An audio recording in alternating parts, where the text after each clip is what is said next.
अस्सलाम वालेकुम dear students, उम्मीद है आप सब खैरियत से होंगे और अपनी छुट्टियों को एंजॉय कर रहे होंगे, साथ साथ मेहनत भी कर रहे होंगे, क्योंकि मेहनत जो है ऐसा एलिमेंट है जो हमारी ज़िंदगी को गुजारने के लिए बहुत ज़रूरी है। अगर हम मेहनत नहीं करेंगे तो हम किसी भी फील्ड में जाएँ कामयाब नहीं होंगे। कामयाबी के लिए मेहनत का करना ज़रूरी है, मेहनत का एलिमेंट हमारे अंदर होना ज़रूरी है। बच्चों, आज हमारा लेक्चर नंबर 11 है। लेक्चर नंबर 11 में हम अपनी रिमेनिंग एक्सरसाइज 9.1 का बाकिया पार्ट इसमें सॉल्व करते हैं।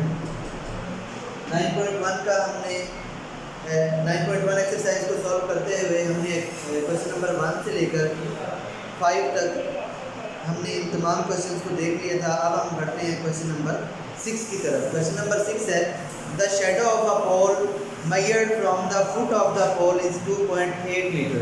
सबसे पहले तो बच्चों देखो कि एक पोल, सपोज एक पोल लगा हुआ है, आपको पता है कि उसका शेडो उसके फीट से लेकर सपोज इस पॉइंट तक है।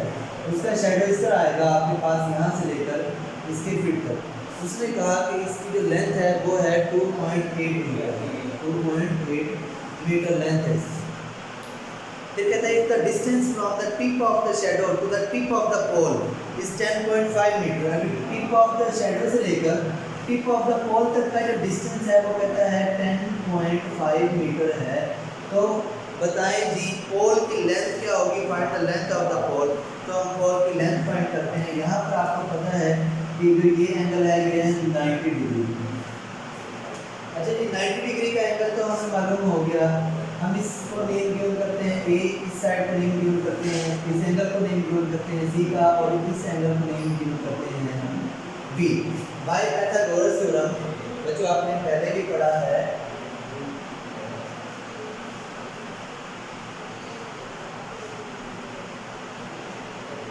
Pythagoras theorem is equal to hypotenuse square is equal to base square plus perpendicular square. Hypotenuse जो साइड है वो है आपके पास 10.5 मीटर, इसका स्क्वायर हो गया। बेस आपके पास है 2.8 मीटर, इसका स्क्वायर हो गया। प्लस परपेंडिकुलर आपने फाइंड करना है, तो मैं लेट करता हूँ। ये साइड हमारे पास x है, तो मैं यहाँ पर परपेंडिकुलर की जगह x पुट कर देता हूँ, तो x स्क्वायर हमारे पास आ गया। 10.5 का स्क्वायर किस तरह लिया जाता है? 10.5 का स्क्वायर होता है हमारे पास 10.5 मल्टीप्लाई बाय 10.5। आप इन दोनों को जब मल्टीप्लाई करते हैं तो आपके पास जो आंसर आता है वो है 110.25 metre square is equal to, यहाँ पर हमारे पास है 2.8 का स्क्वायर जो है वो आप इस तरह से अगर 2.8 को 2.8 से मल्टीप्लाई करें तो हमारे पास आंसर आएगा 7.84 metre square plus x square.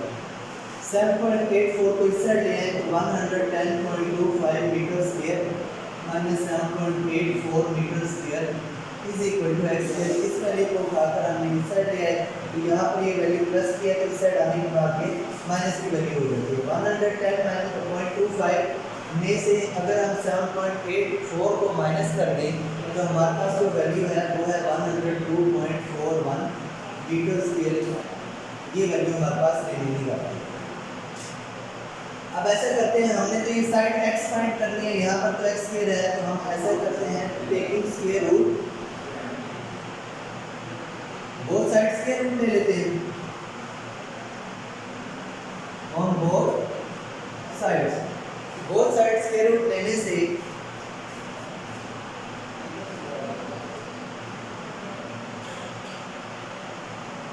x square के ऊपर का जो स्क्वायर है स्क्वायर रूट से कैंसिल हो जाता है, तो यहाँ पर x आ गया। अब इस वैल्यू का स्क्वायर रूट हमने लेना है। 102.41 का स्क्वायर रूट किस तरह से लिया जाता है? तो बच्चों मैंने लास्ट लेक्चर में भी, लेक्चर नंबर 10 में आपको बताया था कि डिवीजन मेथड यूज़ करते हैं स्क्वायर रूट लेने के लिए।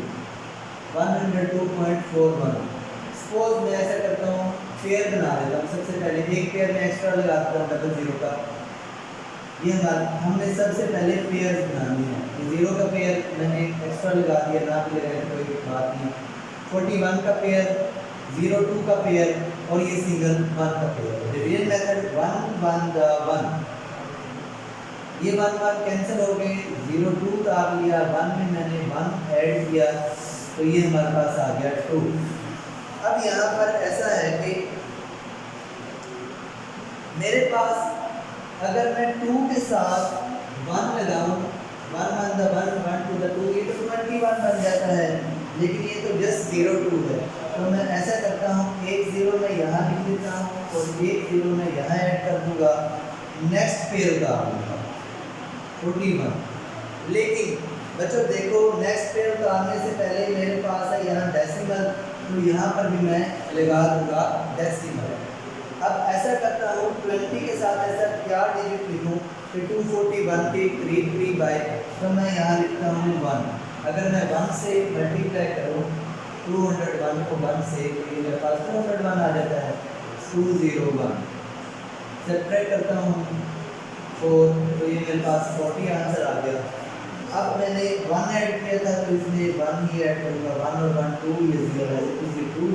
इसके साथ अब मैं नेक्स्ट पेयर उतार देता हूँ, इसके साथ ऐसा क्या डिजिट लिखूँ कि इसके करीब करीब आए, तो मैं यहाँ भी 1 लगा दूँ, यहाँ भी 1 लगा दूँ, तो मेरे पास जो वैल्यू है वो आ जाएगी 2021।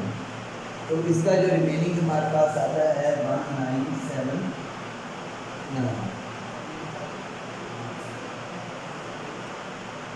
यहाँ पर जो मेरे पास इस वैल्यू का, ये बच्चों आगे भी सॉल्व हो रहा है, लेकिन हम डेसिमल के बाद 2 प्लेस करके इसको सॉल्व करते हैं।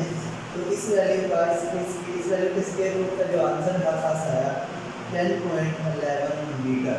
मीटर का स्क्वायर कैंसिल हो गया, सिर्फ मीटर आ गया, और एक्स का स्क्वायर भी कैंसिल हो गया, सिर्फ हमारे पास एक्स आ गया। तो जो उसने पूछा यहाँ पर कि find the length of the pole, तो हमारे पास लेंथ ऑफ द पोल आ गई 10.11 मीटर हमारे पास पोल की लेंथ आ गई। नेक्स्ट बढ़ते हैं हम अपने क्वेश्चन नंबर 7 की तरफ।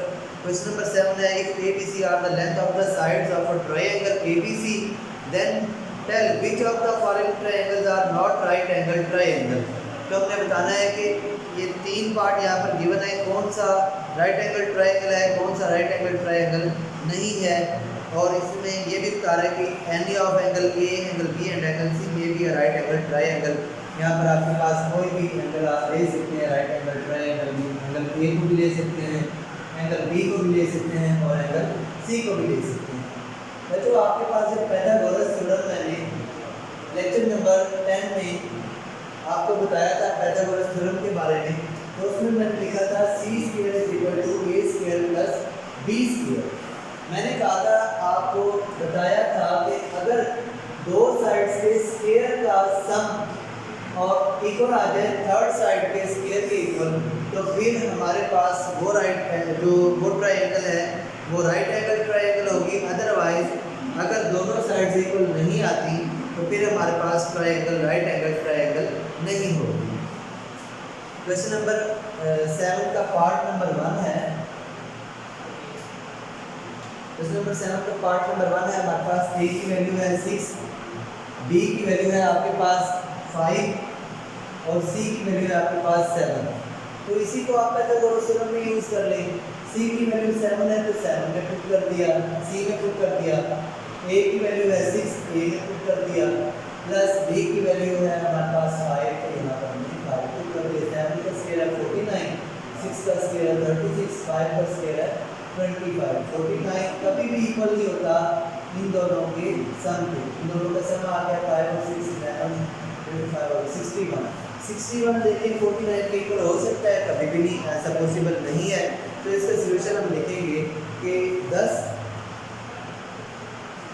these are not the sides of right angle triangle।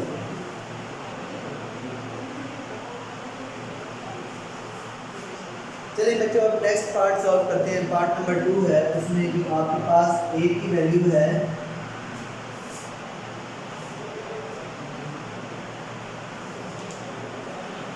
A की वैल्यू है 8, B की वैल्यू है आपके पास 9 और C की वैल्यू है √145। इसी में हम पुट करते हैं अगेन इन वैल्यूज को। सी की वैल्यू है 145, इसका स्क्वायर रूट यहाँ पर स्क्वायर आ गया। ए की वैल्यू है आपके पास 8 और बी की वैल्यू है आपके पास 9। स्क्वायर स्क्वायर रूट से कैंसिल, तो यहाँ पर हमारे पास आ जाता है 145, 8 का स्क्वायर है 64 और 9 का स्क्वायर है 81। 144 4 और 1 5 हो गया, तो 8 और 6 14। तो देखो दोनों साइड्स इक्वल आ गई, तो हम यहाँ पर कहते हैं 10 These are the sides of right angle triangle। यहाँ पर नॉट नहीं लगाते, अगर दोनों साइड्स इक्वल ना होती तो फिर हम यहाँ पर कहते हैं कि 10 These are not the side of right angle triangle। अब क्योंकि दोनों साइड इक्वल आ गई हैं, इसलिए इसका आंसर है 10 These are the sides of right angle triangle। Part number 3 आप खुद सॉल्व करेंगे, तो देखें वो राइट एंगल ट्राइंगल की साइड्स होती हैं या नहीं होती, ये आप बताओगे। क्वेश्चन नंबर 8 की तरफ बढ़ते हैं। क्वेश्चन नंबर 8 है in right angle triangle ABC with hypotenuse C and side A and B find the unknown length. यहाँ पर आपके पास ए वैल्यू भी गिवन है, बी या बी वैल्यू गिवन है या सी वैल्यू गिवन है। तीनों वैल्यू में से कोई सी दो वैल्यू आपके पास गिवन होगी और थर्ड वैल्यू है वो आपके पास गिवन नहीं होगी। वो जो थर्ड वैल्यू आपके पास गिवन नहीं होगी वो आपने फाइंड करनी है। किस तरह से फाइंड करनी है? बिल्कुल इसी तरह पाइथागोरस थ्योरम को यूज करते हुए हम इन साइड्स को फाइंड करते हैं।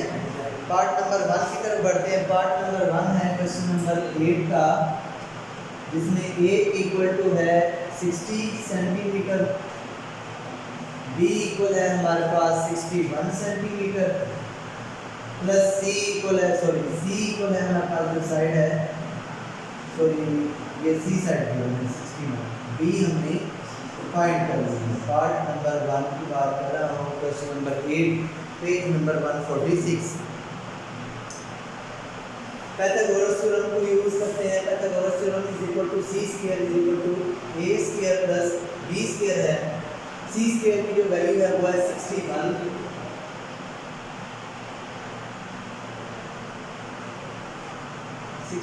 सेंटीमीटर स्क्वायर, a की वैल्यू है 60 सेंटीमीटर स्क्वायर। तो b को आपने तो फाइंड करना है, तो b square as it is आ जाएगा।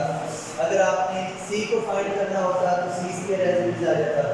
61 का स्क्वायर जो है वो आप इस तरह से फाइंड करेंगे, 61 मल्टीप्लाई बाय 61। इसका आंसर है 3721 सेंटीमीटर स्क्वायर और 60 का आंसर है 3600 centimetre square plus b square हमारे पास आ गया। इस वैल्यू को उठा कर इस साइड ले 3721 centimetre square minus 3600 centimetre square is equal to b square. इसमें से अगर हम माइनस कर दें 3600 को तो 121 सेंटीमीटर स्क्वायर आ जाएगा। b square taking square root on both sides. Both side हमने ऐसा किया, स्क्वायर रूट ले लिया 121 सेंटीमीटर का भी, सेंटीमीटर स्क्वायर का भी स्क्वायर रूट ले लिया और b स्क्वायर का भी स्क्वायर रूट। स्क्वायर रूट से कैंसिल हो गया तो b रह गया हमारे पास और 121 का स्क्वायर रूट होता है वो 11 का होता है सेंटीमीटर। तो हमारे पास b की वैल्यू आ गई 11 सेंटीमीटर। अब हम बढ़ते हैं इसी क्वेश्चन के पार्ट की तरफ। पार्ट नंबर सॉल्व करते हैं 4। चलिए जी पार्ट नंबर 4 सॉल्व करते हैं। सारे के सारे पार्ट एक ही तरह से सॉल्व हो रहे हैं। पार्ट नंबर 4 है हमारे पास b is equal to 10 metre और यहाँ पर आपके पास है a is equal to 4 square root 5 metre और c जो है आपने फाइंड करना है। साइड c जो है लेंथ c आपने फाइंड करनी है। यहाँ पर पाइथागोरस थ्योरम यूज करते हैं इस पार्ट में भी। बिल्कुल उसी तरह c को फाइंड करना है तो आप इसके ऐसे उतार लें। a की वैल्यू आपके पास है 4 square root 5 square plus b की वैल्यू है 10 मीटर स्क्वायर। यहाँ पर भी हम मीटर को यूज करते हैं। सी स्क्वायर इज इक्वल टू 4 का स्क्वायर होता है 16 और स्क्वायर जो है स्क्वायर रूट से कैंसिल हो जाएगा। किस तरह से कैंसिल होता है बच्चों, यहाँ देखें 4 स्क्वायर रूट 5 स्क्वायर है, 4 का स्क्वायर अलग हम लिख देंगे 4 वैल्यू का स्क्वायर, क्योंकि आप देखें इसके अंदर दो वैल्यू है, एक है 4 एक है स्क्वायर रूट 5, तो 4 का स्क्वायर अलग और 5 स्क्वायर रूट का स्क्वायर अलग। 4 का स्क्वायर होगा आपके पास 16 और स्क्वायर रूट से कैंसिल तो ये आ गया 5। यहाँ पर आप लिखते हैं 16 मल्टीप्लाई बाय 5 और मीटर है तो यहाँ पर आ जाएगा मीटर स्क्वायर प्लस 10 का स्क्वायर होता है 100 metre square. C square is equal to 16 5 का क्या होता है 80 metre square plus 100 metre square. C square is equal to 100 metre और 80 मीटर स्क्वायर हमारे पास होता है 180 मीटर स्क्वायर। सी की वैल्यू फाइंड करनी है लेंथ सी, तो हम यहाँ पर स्क्वायर रूट लेते हैं, taking square root on both sides. यहाँ पर भी हमने स्क्वायर रूट ले लिया, इस साइड भी हमने स्क्वायर रूट ले लिया, कैंसिल हो गया। सी इज इक्वल टू 180 का स्क्वायर रूट क्या होगा ये हम फाइंड करते हैं। यहाँ पर आपके पास है 180, इसका प्राइम फैक्टराइजेशन मेथड यहाँ से यूज़ करते हैं। 2 9 the 18 0 as it is, 2 4 the 8 1 carry, 2 5 the 10 3 इस पर जो है डिवाइड कर रहे थे इस नंबर को, 3 1 the 3 3 5 the 15 3 5 the 15 and 5 1 the 5। 180 की जगह मैं लिख देता हूँ 2 multiply 2 multiply 3 multiply 3 multiply 5 metre square. C is equal to ये पेयर बना लिया हमने 2 का 2 स्क्वायर, 3 का पेयर बना लिया 3 square multiply by 5 metre square. तो बच्चों यहाँ पर हम लिखते हैं सी इज इक्वल टू ये 2 का स्क्वायर स्क्वायर रूट से कैंसिल हो जाता है तो 2 हमारे पास बाहर आ जाएगा। 3 का स्क्वायर रूट स्क्वायर जो है वो स्क्वायर रूट से कैंसिल हो जाएगा तो 3 भी बाहर आ जाएगा। 5 के ऊपर स्क्वायर नहीं है इसलिए 5 स्क्वायर रूट के अंदर ही रहेगा और मीटर का स्क्वायर भी स्क्वायर रूट से कैंसिल हो जाता है तो हमारे पास मीटर भी बाहर आ जाएगा। C is equal to 2 multiply 3 6 square root 5 metre. तो इस तरह से आप जो है 180 मीटर स्क्वायर का स्क्वायर रूट फाइंड करते हैं। बच्चों पार्ट नंबर 5 और 6 भी बिल्कुल इसी पार्ट नंबर 4 की तरह है। आपने पार्ट नंबर 5 और 6 सॉल्व करने हैं और मुझे बताना है कि उनका आंसर क्या आया है। बढ़ते हैं क्वेश्चन नंबर 9 की तरफ। क्वेश्चन नंबर 9 है the front of a house is the shape of an equilateral triangle with the measure of one side is 10 metre. बच्चों इक्विलैटरल ट्रायंगल ऐसा ट्रायंगल है जिसकी तीनों साइड्स की जो लेंथ है वो इक्वल होती है, तीनों साइड्स की जो लेंथ है वो एक जैसी होती है।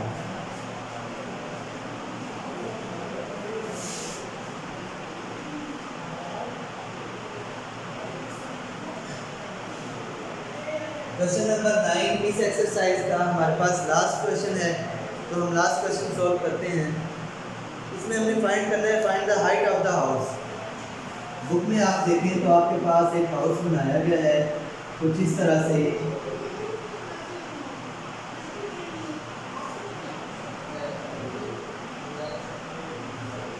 हाउस बनाया गया है सपोज और इस हाउस का जो हमारे पास इक्विलैटरल ट्रायंगल है तो उसने लेंथ गिवन की है 10 मीटर्स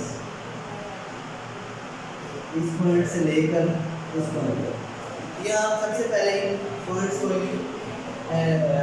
को नेम गिव करते हैं ए बी एंड सी का। तो आपके पास बी से लेकर सी तक की जो लेंथ है वो है 10 मीटर। मैंने आपको बताया कि आपके पास इक्विलैटरल ट्रायंगल ऐसी ट्रायंगल होती है जिसकी तीनों साइड्स की लेंथ इक्वल होती है। इसका मतलब अगर बी सी की जो लेंथ है आपके पास 10 मीटर है तो ए बी की लेंथ भी क्या होगी 10 मीटर और ए सी की लेंथ भी क्या होगी वो भी 10 मीटर ही होगी। आपने हाइट फाइंड करनी है इस हाउस की ए से लेकर, मैं यहाँ नेम यूज करता हूँ इस पॉइंट को डी का। ए डी की हाइट हमने एच फाइंड करनी है। आप इसको एच का नाम दे नेम यूज कर दें या एक्स नेम गिवन कर दें, कोई भी नेम गिवन कर सकते हैं। आपको मालूम है बी सी जो साइड है ए डी उसको दो इक्वल पार्ट में डिवाइड कर रही है। मीन दैट आपके पास जो बी सी साइड है, जो ए डी है उसको दो इक्वल पार्ट में डिवाइड कर रही है। तो आपके पास ए डी जो लेंथ होगी, सॉरी यहाँ पर है मेरे पास, मैं यहाँ लिखूँगा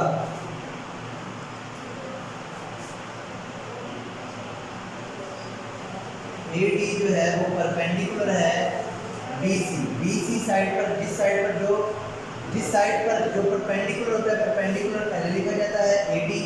ये परपेंडिकुलर का साइन है, परपेंडिकुलर का साइन इस तरह से उल्टा टी आप यूज कर रहे हैं, और ये साइड बी सी जिस पर परपेंडिकुलर होगा उसको लिखें। तो हम अगर सी डी साइड को फाइंड करना चाहें या बी डी साइड को फाइंड करना चाहें, तो आप देखिए सी डी और बी डी, एक और एक दो, ये दो लेंथ आ गई यहाँ पर इस एक लेंथ के अंदर बी सी के अंदर।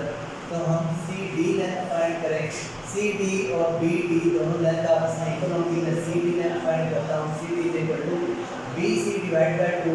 बी सी जो लेंथ है वो है 10 मीटर डिवाइड बाई टू, ये आ गया आपके पास 5 मीटर। तो इसका मतलब बी डी लेंथ वो भी आपके पास 5 मीटर है। यहाँ पर हमने एच फाइंड करना था ए डी। मैं इसमें एक ट्रायंगल ले लेता हूँ। यहाँ पर आपको दो ट्रायंगल नजर आ रहे होंगे, जिस तरह से आपने क्वेश्चन नंबर 5 में देखा था, आपको दो ट्रायंगल नजर आई, वैसे ही इस क्वेश्चन में भी आपको दो ट्रायंगल नजर आएंगे। यहाँ पर एंगल होगा 90 का, पॉइंट बी पर। तो मैं ऐसा करता हूँ, पाइथागोरस थ्योरम यूज करता हूँ, by Pythagoras theorem. Pythagoras theorem मेरे पास था hypotenuse square is equal to base square plus perpendicular square. 90 angle के सामने की जो साइड है ए बी साइड की जो लेंथ हमने देखी क्या होगी, वो है 10 मीटर। तो यहाँ पर हम पुट कर देते हैं 10 मीटर का स्क्वायर। अब बेस हमारे पास है बी डी की जो लेंथ है वो है 5 मीटर।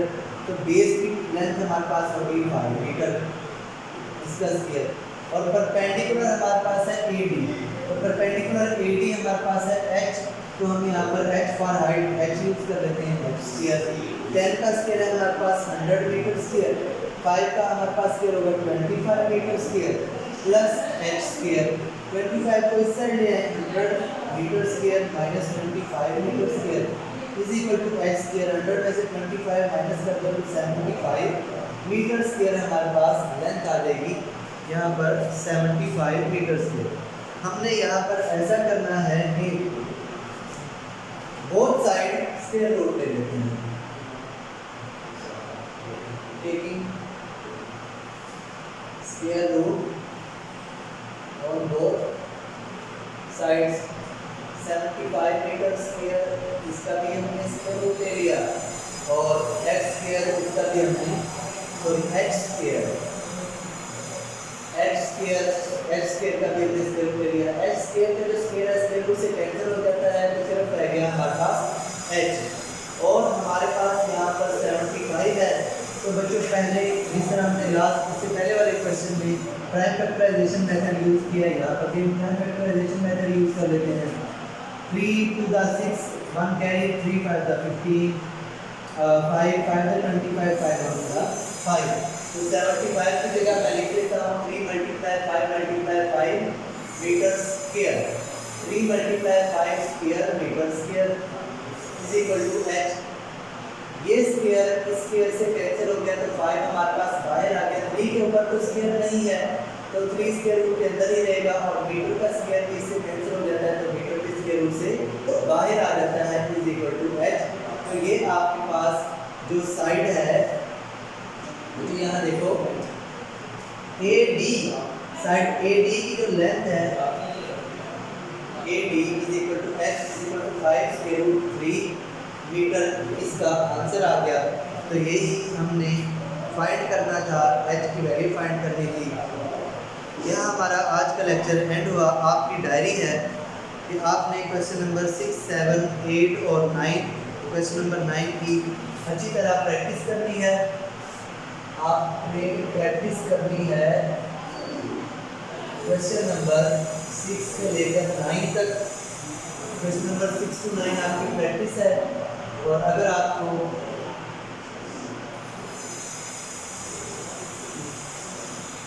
इन तमाम क्वेश्चन में किसी भी किस्म की परेशानी या मुश्किल पेश आती है तो आप मुझे मेरे व्हाट्सएप नंबर पर कांटेक्ट कर सकते हैं। अपना बहुत सारा ख्याल रखिएगा। नेक्स्ट लेक्चर में मिलते हैं। मुझे इजाज़त दें। अल्लाह हाफ़िज़।